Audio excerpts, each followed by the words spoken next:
Hi viewers, எல்லாருக்கும் வணக்கம். ஒரு கப் சின்ன ரவை, அதாவது ஃபைன் செமோலினா, அப்புறம் புளிச்ச தயிர் இருந்தால் நீங்கள் டேஸ்டியாக இருக்கிற பிரேக்ஃபாஸ்ட் ரெடி பண்ணிடலாம். கிறிஸ்பியாக டேஸ்டியாக இருக்கிற ரவை ரொட்டி எப்படி பண்ணுறதுன்னு இப்போ பார்க்கலாம். இதுக்கு ஒரு பெரிய கப் நிறைய குட்டி குட்டியாக கட் பண்ண வெங்காயம் போட்டுக்கணும், துருவின கேரட் போட்டுக்கணும், 5 பச்சை மிளகாய் குட்டி குட்டியாக கட் பண்ணி போட்டுக்கணும், 10 கருவேப்பிலையை கட் பண்ணி போட்டுக்கணும், ருசிக்கு தேவையான அளவுக்கு உப்பு சேர்த்துக்கணும். இது நல்ல கையாலேயே மிக்ஸ் பண்ணிடணும் வியூவர்ஸ். இது இப்போ கொஞ்சம் தண்ணி விட்டு இருக்கு. இதுக்கு ஒரு பெரிய கப் நிறைய சின்ன ரவை, அதாவது ஃபைன் செமோலினா சேர்த்துக்கலாம் வியூவர்ஸ்.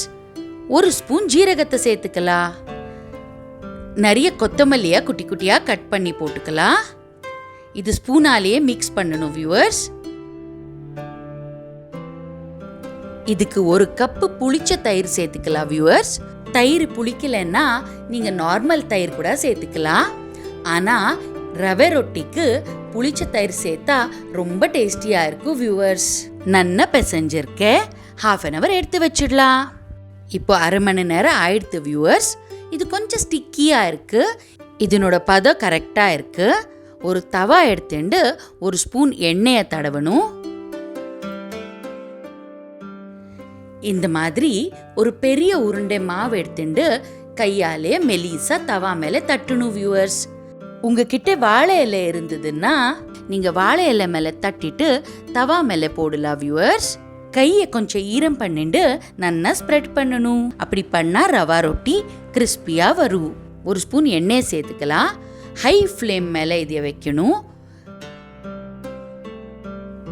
ஒரு மூடியாலே மூடிடலாம். 4-5 நிமிஷம் ஆயிடுத்து. ஒரு பக்கம் நல்லா வெந்திருக்கு. இது இன்னொரு பக்கம் கூட திருப்பி போட்டுக்கலாம் வியூவர்ஸ். இது நல்லா வேகணும்.